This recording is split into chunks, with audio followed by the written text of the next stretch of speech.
What is up, y'all? Shield Brother 6 here for the History Armada with another A Day in the Life Mondays. Today we're going to be talking about A Day in the Life, the armament of the Mayans.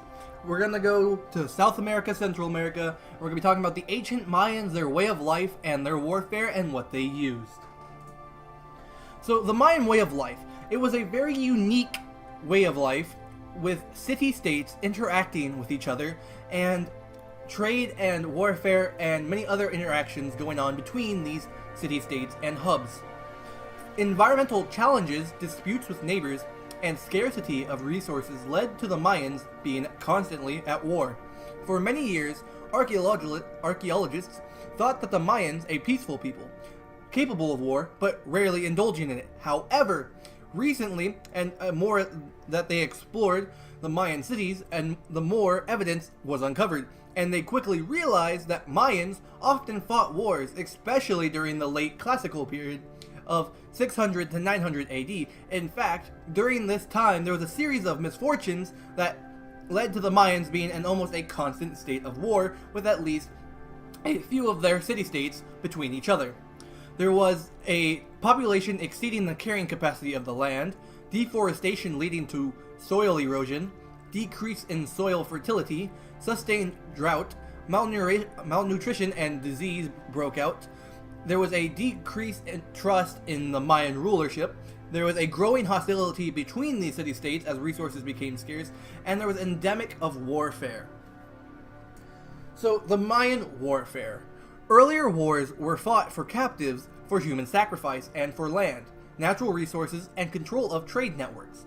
City-states might even have arranged battles for captives, as the Aztecs did with their flower wars. However, the population growth and environmental destruction of the late classical era meant less food to feed the hungry cities. War for resources became endemic, with battles fought between big city centers that dragged in many smaller policies, polites, and dignitaries such as tributaries, etc. As warfare became more extensive and constant, Mayan societies began to fall apart. Finally, surviving Mayans abandoned their lowland cities and disappeared from that area and moved onward. The Mayans were very fierce warriors. While not quite at the levels of people such as the Mongols, they were still a deadly threat to all of their neighbors. The Mayans at war. Let's talk about their armament today. So they did have long-distance weapons. The Mayans at war, they used long-distance weapons for, obviously, many reasons.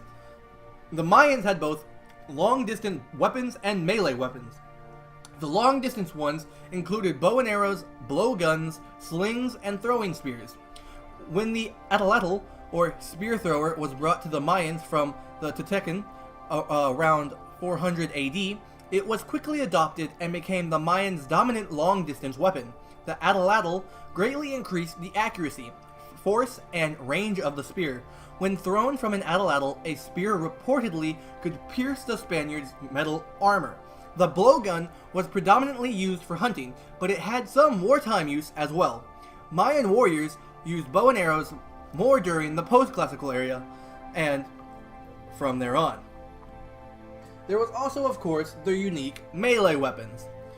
When armies clashed in battle, they used melee weapons including clubs, axes, stabbing spears, and knives, as well as the most iconic, which was the Mayan war club, which resembled, Macuhiltil, which was the unique and iconic weapon of the Aztecs, in that it was lined with obsidian blades on either side.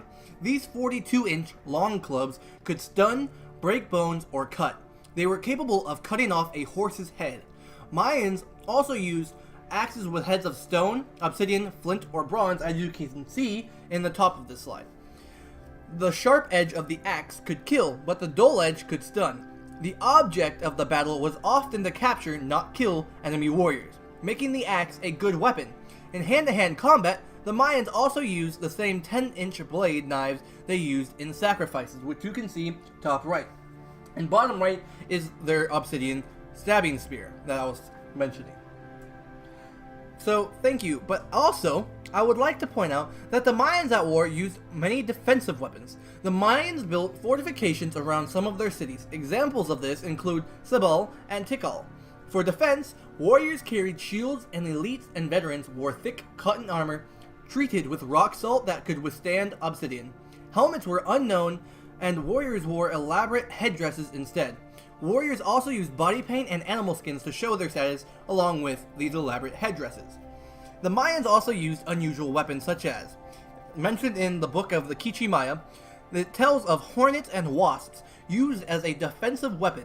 When attackers came, defending warriors had gourds filled with hornets that then they threw into the midst of the oncoming enemy, and the hornets erupted out of the gourds and angrily attacked and killed many of the attacking warriors. And the defenders won the battle, according to the Quiché Maya, due to the unusual use of hornets and wasps as a defensive measure. Thank you so much for watching. This has been a bit of a short one here, but this has been Shield Brother 6 for the History Armada with your A Day in the Life Monday. I hope you enjoyed. I hope you just got a little bit of knowledge about the Mayan armament. And if you like this content at any time, go ahead and leave me a like. If you did not, leave me a dislike. If you have a comment, a suggestion, or a concern, or anything that you would like to add to this, or an idea of something I could do instead, leave that down for me in the comment section below. And as always, this has been Shield Brother 6, and I'll catch y'all next time.